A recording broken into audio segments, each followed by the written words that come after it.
Tulianza vyema na kwa kawaida yale mashule yamekuwa akifanya vizuri wakati uliopita. Hata saa hizi ndio wanafanya vizuri tu.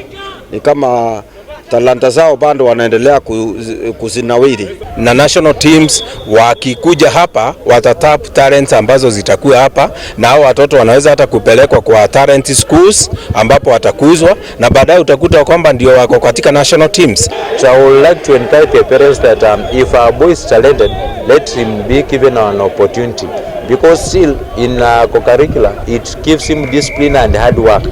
Before they shine in the field, we have spent a lot of training, so kuna kujitolea, and they translate the same to academics. Pia hiyo interaction tumefurahi, because now as an even though we are national school, we are able to see how other schools carry themselves, vile wanajipanga, for example how their timetable, their routine, na pia tunaweza kujiadjust and we are able to better ourselves. Tuna aim kufika mbali hadi hizo national team wakuja to watch. Ndio sisi tuna dream yetu sio kusimamia hapa Meru, tunataka kwenda East Africa na tuende mbali ka team, na tumeche hizi talent zetu, hataki ziishia hapa nyumbani.